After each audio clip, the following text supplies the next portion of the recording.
Assalamualaikum warahmatullahi wabarakatuh. Perkenalkan, nama saya Rika Rahayu dan rekan saya Leni June Murliana.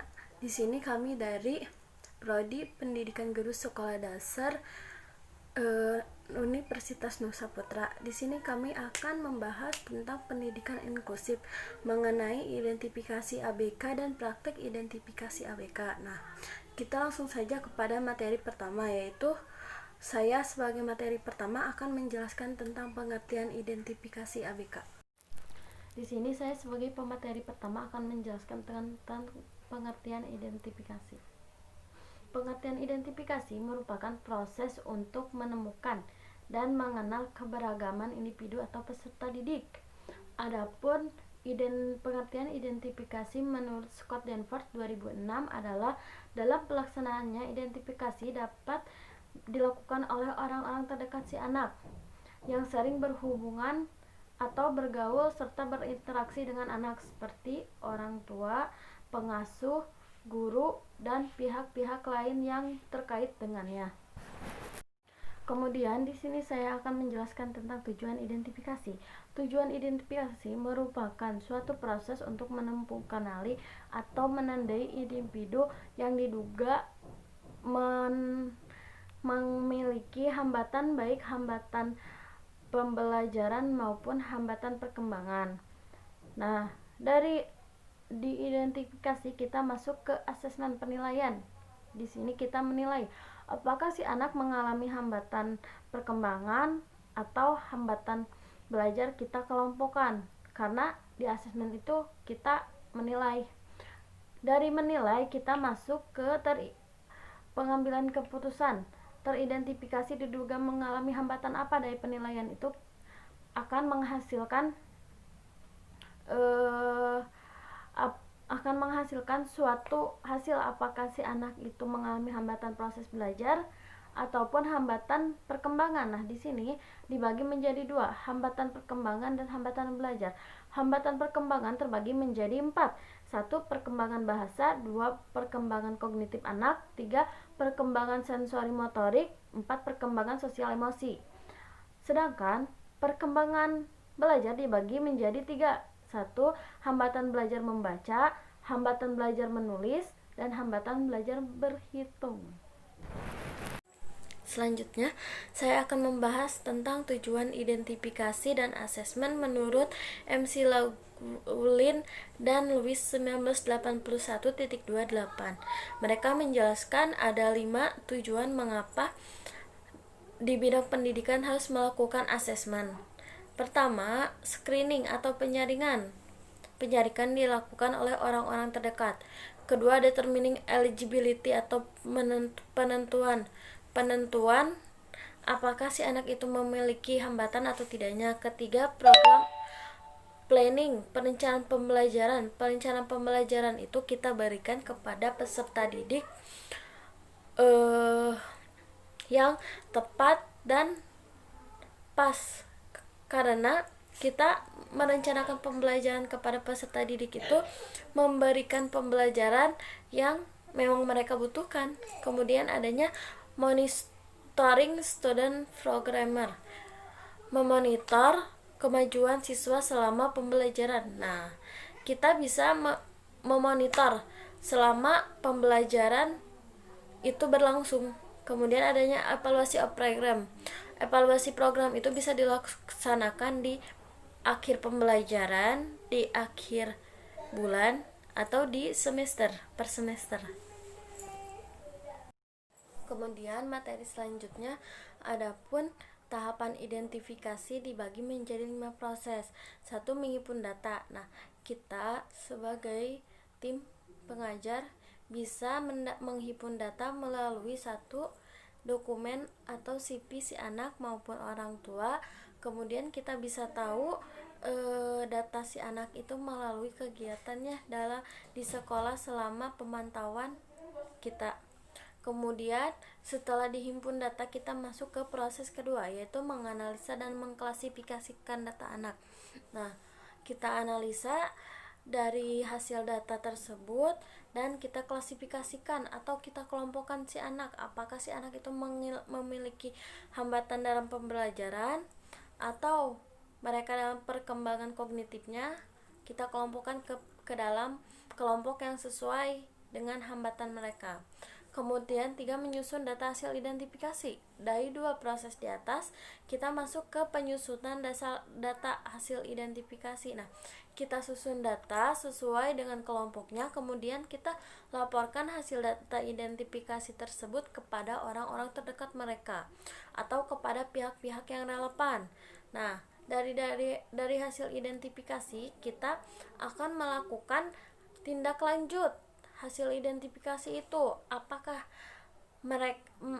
misalnya kelompok A benar-benar memiliki hambatan pembelajaran dalam berhitung. Nah, kita rujuk mereka kepada tim yang relevan, tim yang bisa menangani hambatan perkembangan mereka tersebut, hambatan belajar tersebut. Nah, seperti itu. Kemudian tadi kita sudah membahas tentang tahapan identifikasi. Nah, selanjutnya kita masuk kepada aspek pertanyaan penting yang harus diungkapkan. Nah, pertanyaan apa saja sih yang harus diungkapkan dalam aspek ini? Nah, di sini saya memiliki 4 pertanyaan. Ada 4 pertanyaan. Pertama, kemampuan atau keterampilan apa ya sih yang sudah dimiliki? Nah, kemudian hambatan atau kesulitan apa yang dialami? Ketiga, mengapa hambatan atau kesulitan itu dapat dialami oleh kita? Yang keempat, kebutuhan apa sih yang seharusnya dipenuhi? Nah, pertama, kemampuan atau keterampilan apa sih yang sudah dimiliki? Nah, sebelumnya kalau misalnya peserta didik itu kan belum sepenuhnya memiliki. Nah, kita bisa arahkan mereka kepada bidang-bidangnya sesuai dengan bidang yang mereka minati. Kemudian hambatan dan kesulitan apa sih yang dialami? Nah, biasanya hambatan pada siswa itu terbagi menjadi 2. Ada hambatan perkembangan dan hambatan pembelajaran. Nah, itu adalah tugas kita dalam menganalisa apakah mereka mengalami hambatan perkembangan atau hambatan pembelajaran. Kemudian mengapa hambatan atau kesulitan itu dialami? Nah, biasanya hambatan atau kesulitan itu dialami karena mereka belum sepenuhnya bisa tertata, atau hambatan itu belum sepenuhnya bisa diarahkan kepada arah yang lebih baik. Untuk itu perlu tim ahli untuk menanganinya. Kemudian kebutuhan apa yang seharusnya dipenuhi? Nah, kebutuhan apa program pembelajaran yang pas yang mereka butuhkan saat belajar dilakukan, seperti itu. Kemudian di sini ada pun manajemen pendidikan inklusif di sekolah dasar. Proses pembelajarannya ada 4 proses. 1. Konseling, terapi, dan intervensi.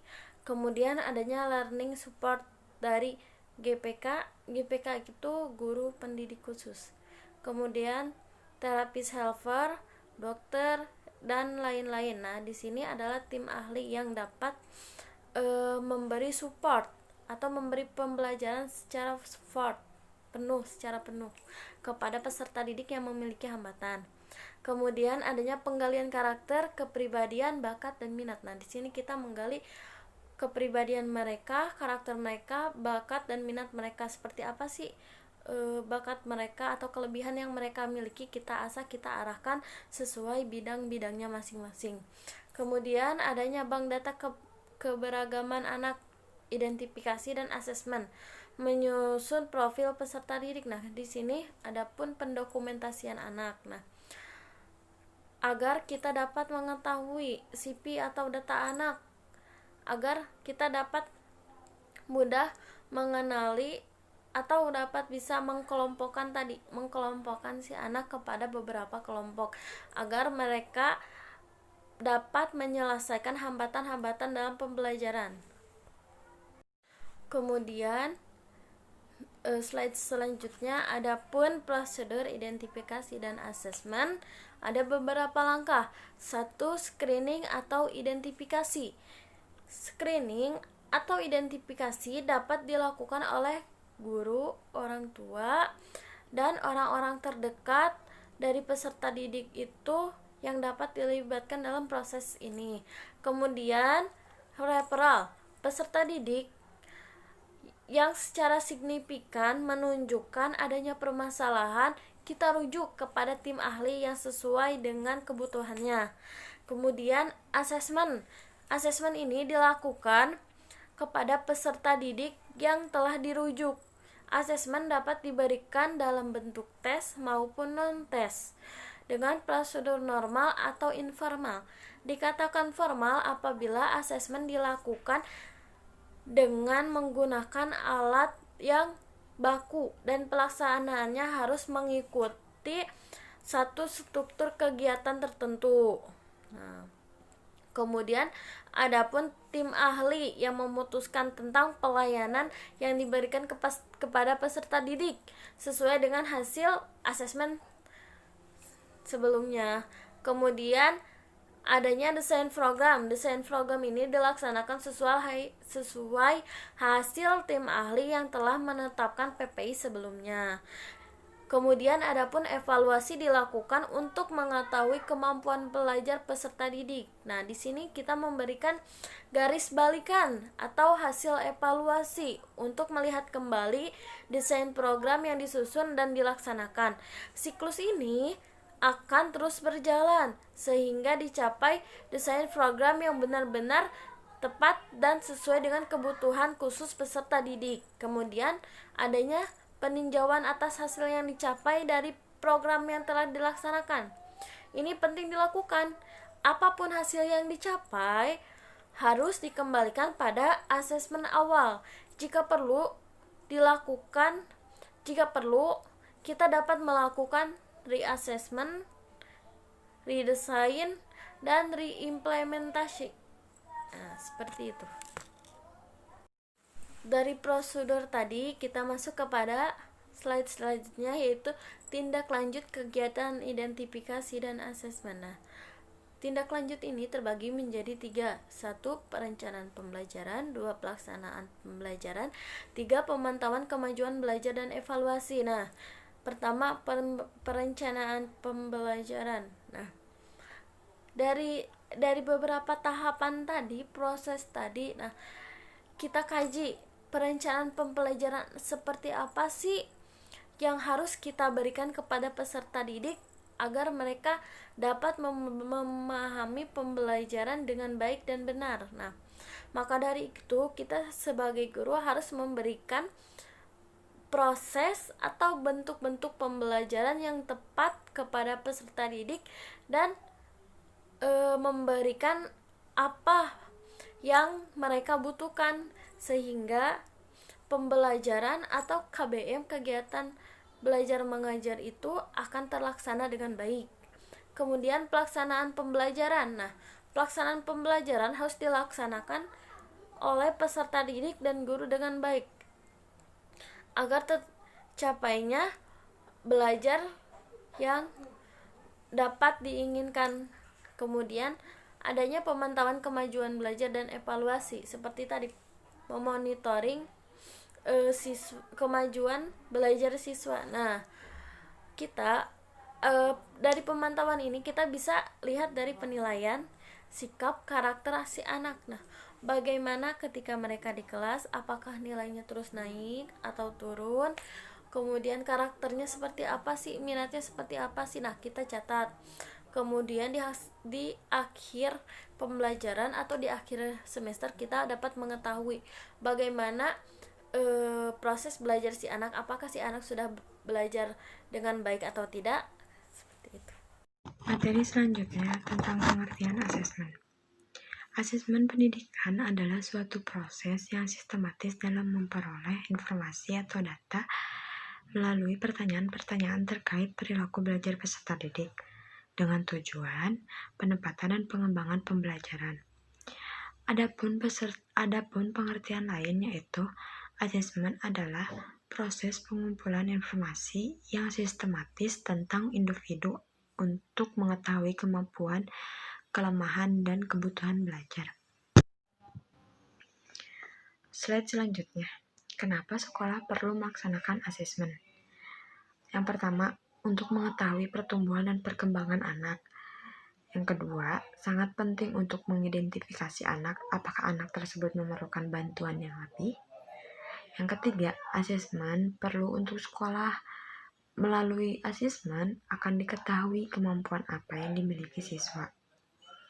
Yang keempat, untuk melakukan penyaringan terhadap anak-anak yang telah teridentifikasi sebagai ABK.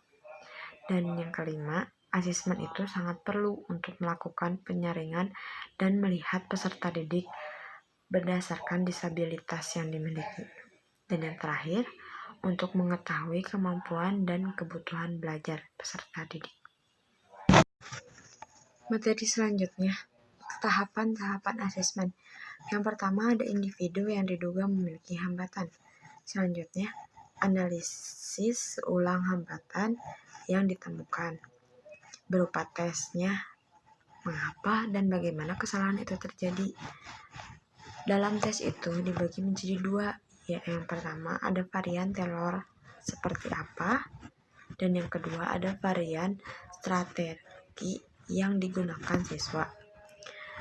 Kedua tersebut memiliki tujuan yang sama, yaitu profil hambatan yang dihadapi untuk menjadi suatu laporan tersebut. Materi selanjutnya, dukungan profesional yang melakukan asesmen. Yang pertama, guru berpendidikan khusus. Yang kedua, guru kelas atau mata pelajaran. Yang ketiga, guru bimbingan dan konseling. Dan yang keempat, guru pembimbing khusus. Dan yang kelima, tenaga ahli lainnya seperti dokter, psikolog, terapis. Itu pun sesuai dengan kebutuhan dan kewenangannya. Selanjutnya, ada pengembalian keputusan dan intervensi. Proses intervensi yang merupakan tindak lanjut yang diberikan kepada peserta didik berkebutuhan khusus berdasarkan hasil identifikasi dan asesmen. Selanjutnya yang materi terakhir yaitu kesimpulan dari saya dan rekan saya jelaskan. Identifikasi adalah menemukan dan mengenal. Tujuannya menemukan dan mengenali ABK, mengkategorikan dan mengklasifikasikan. Asesmen adalah suatu proses yang sistematis dalam memperoleh informasi atau data melalui pertanyaan-pertanyaan terkait perilaku belajar peserta didik. Dan yang terakhir, pengembalian keputusan adalah proses yang dilakukan oleh tim berdasarkan hasil asesmen. Sekian yang kami dapat jelaskan. Mohon maaf bila ada salah kata. Saya dan rekan saya pamit undur diri. Assalamualaikum warahmatullahi wabarakatuh.